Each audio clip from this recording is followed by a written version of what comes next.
Pregnancy દરમિયાન grapes મતલબ કે દ્રાક્ષ ખાઈ શકાય કે નહીં?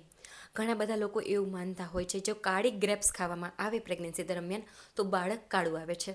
એવું બિલકુલ નથી હોતું. દ્રાક્ષના મતલબ કે ગ્રેપ્સના ઘણા બધા ફાયદા છે, પણ લિમિટેડ અમાઉન્ટમાં ખાવી જોઈએ.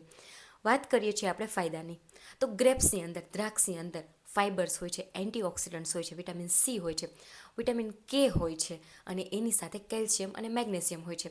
કેલ્શિયમ અને મેગ્નેશિયમ બાળકના હાડકાની મજબૂતી માટે ખૂબ જ ફાયદાકારક છે, અને માતાના પણ હાડકાના મજબૂત કરવા માટે ખૂબ જ ફાયદાકારક હોય છે.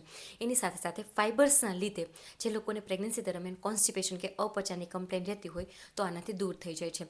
બાળકની ઇમ્યુનિટી વધારવા માટે મતલબ કે રોગપ્રતિકારક શક્તિ વધારવા માટે પણ ગ્રેપ્સ ખૂબ જ ફાયદાકારક હોય છે. એની સાથે બાળકના હેરના ટેક્સચર માટે, સ્કિનના ટેક્સચર માટે પણ દ્રાક્ષ ફાયદાકારક હોય છે, પણ લિમિટેડ અમાઉન્ટમાં ખાવી જોઈએ. જો લિમિટ કરતાં વધારે ખાવામાં આવે તો એના લીધે ઘણી વખત ઉલટી, ઉપકા, ચક્કર અને ડાયરિયા જેવી કમ્પ્લેન જોવા મળે છે. ઘણી વખત શરદી, ઉધરસ અને થ્રોટ ઇન્ફેક્શન પણ વધી શકે છે. જે પણ લોકોને પ્રેગ્નન્સી દરમિયાન શુગર આવે છે, મતલબ કે જેસ્ટેશનલ ડાયાબિટીસ આવે છે, એ લોકોને દ્રાક્ષ ના ખાવી જોઈએ. હવે લિમિટેડ અમાઉન્ટમાં મતલબ કેટલી? દિવસ દરમિયાન, પ્રેગ્નન્સી દરમિયાન તમે 19 થી 20 નંગ દ્રાક્ષ ખાઈ શકો છો. જ્યારે પણ તમે માર્કેટમાંથી દ્રાક્ષ લઈને આવો એટલે એને ગરમ પાણીમાં પલાળી થોડીવાર, પછી સાદા પાણીથી ધોઈ અને પછી ખાવી જોઈએ, અને લિમિટેડ અમાઉન્ટમાં ખાવી જોઈએ. Thank you so much and take care.